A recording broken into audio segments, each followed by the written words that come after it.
Hi, it's Sian from Habits Training, and I'm making a video because I had an email recently from a client who I'd been seeing who asked me what my thoughts were on the importance of getting a diagnosis for ADHD. And as it's ADHD month, I thought, and I've been asked that question a number of times and thought about it myself, I thought it might be useful to make a video. So here it is. So yeah, whether to be diagnosed or not. So as we know, there's been a huge, thankfully, I see it as a very positive thing that there is an increased awareness of ADHD these days. That does not mean there's more ADHD around. It just means that because our knowledge has developed and moved forwards hugely, we're now more aware and therefore we are talking about it more. And so there's probably quite a number of people who are considering oh, maybe I have this neurological condition. If it is so, and then of course the question then of whether or not to pursue a diagnosis comes up. And I would say that if it is just out of curiosity, there's probably not a huge amount of value in a diagnosis at this current time. That's not to say that somebody doesn't actually have ADHD traits or actually have the disorder. It's entirely possible for, if you are lucky enough to be in a set of circumstances that work well, then it's, even though those same traits would not be impacting on you in the way that they could be if you were in different circumstances. So a typical situation, to give an example of this, maybe, you know, if perhaps a woman who was working in a creative job, who maybe loved exercise, might well be absolutely fine in that situation. But then within a few years, say, for example, if they had children, there would be some hormonal changes. Typically for a woman, there's a lot of pressure to be the main carer, and that demands a huge amount of executive function issues. Perhaps there wouldn't be as much time for exercise. You might not be have the same opportunities to do creative work. Same person, different circumstances. In one area, the ADHD would be well managed and okay, and in another would be very problematic. So it's not necessarily the existence of it or otherwise that whether or not you have a problem. That said, some people may have a few traits. We all, that's a given, have traits of ADHD. It is not that, it's the degree to which they are causing a problem. So the first thing I would always say to anybody is to read around and educate yourself. We are very lucky to have huge amounts of education out there.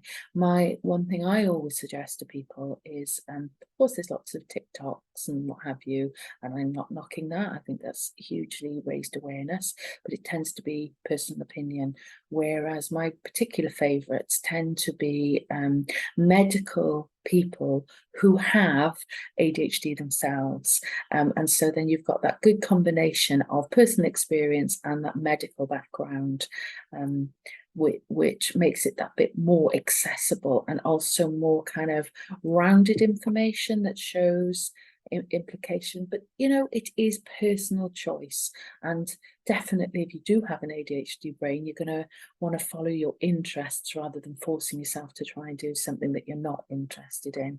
So if that isn't very easy for you, then probably you don't want to be putting pressure on yourself.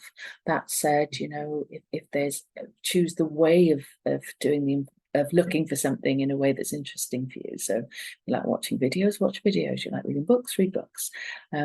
So yeah, it's worth sort of thinking about, if you do think you have it, do I need a diagnosis? Well, that's quite a big question. As I say, if it's not causing you a problem, then certainly at this time, it's probably not a good idea, simply because there are huge waiting lists and people who are genuinely struggling. So it might just be something to think about at some point in the future. But if you are struggling, then I would say that to get a diagnosis, it is a diagnosis. It's not a label, and they're very different things, diagnosis and label. And a diagnosis is helpful in the sense that it shows you what the issue is, which then points to what you can do about it. So, an example in this case would be if somebody's struggling to concentrate because they and they go to the doctor and they're told they have depression, you would treat that very differently to if you have ADHD and you're struggling to concentrate, because the causes are different. Therefore, the treatment or the support needs to look different. And we see that with a lot of people that have tried, if we try to treat it, I would say it's a bit like, if you're treating ADHD as something else, it's a bit like you're trying to push a door that you need to pull to open it. It isn't always going to work. So in that case, it can be very, very helpful to know what's going on. In many cases, it's a lack of dopamine. We need to find a way to increase interest. And if we can't increase interest, then we need to find other scaffolding or support or ways of getting around it. And no amount of self-esteem is going to fix that problem. However, do you need an official diagnosis for that? Well, for some people, it might be perfectly fine, and they would be quite happy to just do a bit of reading and try some of the techniques, because there is thankfully a huge amount of information out there, and just mitigate or cope with whatever their difficulties are under their own steam. For others, we might feel imposter syndrome, that feeling I'm making this all up, I'm just making a fuss out of nothing, I need to work a bit harder. It's very common for people with ADHD and other neurodiverse conditions. So sometimes it can be just helpful to have that sort of kind of validation from the medical community. And there's also, of course, when it comes to ADHD, the issue of medication. Not all of us can take medication, and it doesn't work for everyone, but for a significant proportion of people, it is very helpful. So, of course, if that is something you think might be helpful for you, a diagnosis is essential in order to access medication. But it's a lifelong condition. It isn't going anywhere. And I would certainly say that it's something to kind of access. So there is a huge amount of support out there. So if you do think that it is something that is might be affecting you, it's certainly worth investigating, because we know that those of us that are struggling without a diagnosis and without support have significant issues in their lives, because it does affect every aspect of our lives. And the only thing I say over and over again is that if you have any concerns, you deserve to be listened to. You deserve not to be dismissed with, everyone thinks they have ADHD these days. That is not acceptable. And the example I often give is that the doctors want and expect out of the 100 people that might go to the GP with a cough, only one of those is going to have lung cancer, but they still want that 100 people to be checked because of the impact. And of course, I'm not trying to say that it's anywhere near as serious as lung cancer.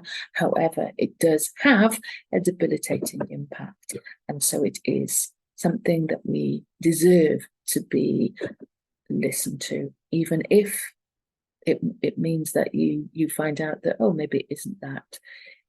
It's definitely always worth investigating in whatever way is comfortable for you. I hope that's helpful. My contact details are available if you want to get in touch and chat some more about this. All the best then. Thanks.